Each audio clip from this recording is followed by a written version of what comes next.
Hello दोस्तों, स्वागत है आपका हमारे YouTube चैनल में जिसका नाम है दी ऑडियो स्टोरी। आज की कहानी है आखिरी कॉल। रात के ठीक 2:17 पर दिल्ली की एक तंग गली में एक बंद मोबाइल अचानक बज उठा। फ़ोन की स्क्रीन टूटी हुई थी। नाम नहीं दिख रहा था, सिर्फ लिखा था अननोन। फ़ोन पास की नाली के किनारे पड़ा था और उससे कुछ कदम दूर एक आदमी खून से लथपथ, बिल्कुल शांत। नाम था अमन वर्मा। उम्र 32 साल। पेशा इवेंट मैनेजर। कम से कम कागजों में। सब इंस्पेक्टर राघव मलिक ने लाश को देखा और कहा, इवेंट मैनेजर इतना कैश लेकर क्यों घूमेगा? अमन की जेब से मिला 48,000 रुपये नकद, एक सस्ती घड़ी और एक टूटा हुआ फ़ोन। कोई पहचान पत्र नहीं। इलाके के लोग बोले, साहब अच्छा आदमी था, ज़्यादा बोलता नहीं था। राघव मुस्कुराया।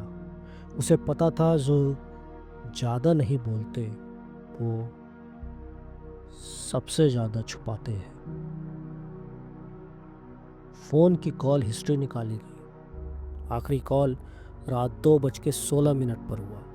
Duration 12 second. नंबर ट्रेस किया गया। नाम निकला रिया कपूर। उम्र 28। पेशा फ्रीलांस एंकर। रिया को थाने बुलाया गया। रिया बोली, मैंने अमन को कॉल किया था क्योंकि उसने कहा था अगर आज रात उसने फ़ोन नहीं उठाया तो समझ लेना वो मुसीबत में है। राघव ने पूछा, किस मुसीबत में? रिया की आंखें भर आई। साहब, अमन इवेंट मैनेजर नहीं था। अमन का असली काम था ब्लैकमेलिंग। कॉर्पोरेट पार्टियां, राजनीतिक फंड रेजर्स, बंद कमरे। वो रिकॉर्ड करता था, आवाज़ें, वीडियो, सौदे। और फिर वही लोग उसी से डरते थे। रिया जानती थी क्योंकि वो भी एक पार्टी में फंस चुकी थी। अमन ने उसे छोड़ा, लेकिन एक शर्त पर, जब ज़रूरत पड़े फ़ोन उठाना। एक नाम बार बार सामने आया, सुधीर चौहान। बिल्डर, राजनीतिक संपर्क, पैसे की कोई कमी नहीं। पिछले हफ्ते अमन और सुधीर की मुलाकात हुई थी।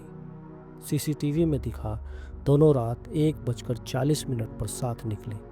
1:55 पर सुधीर अकेला लौटा। सुधीर को थाने लाया गया। उसने कहा, अमन मुझे ब्लैकमेल कर रहा था। मैंने पैसे दिए, लेकिन मैंने उसे मारा नहीं। राघव ने पूछा, तो फिर खून किसने किया? सुधीर चुप रहा। उसकी चुप्पी में ही जवाब था। आखिरी कॉल का मतलब, फ़ोन की लोकेशन दोबारा चेक की गई। कॉल के 12 सेकंड में अमन ने कुछ बोलने की कोशिश की, लेकिन लाइट कट गई। ऑडियो रिकवर हुआ, सिर्फ एक वाक्य सुनाई दिया, रिया, ये आदमी सुधीर नहीं है।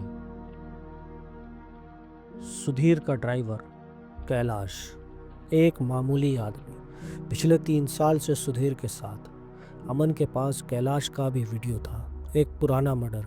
सुधीर नहीं जानता था उस रात अमन ने कैलाश को अलग बुलाया, ब्लैकमेल किया। कैलाश घबरा गया। डर ने गुस्से की शक्ल ली और गुस्से ने चाकू। कैलाश ने जुर्म कबूल कर लिया। सुधीर गिरफ्तार हुआ, साजिश और सबूत छिपाने के आरोप में। रिया ने चैन की सांस ली, लेकिन राघव जानता था अमन मरा है, पर उसकी बनाई हुई फाइलें अभी जिंदा है। और इस शहर में हर फाइल किसी न किसी की आखिरी कॉल बन सकती है।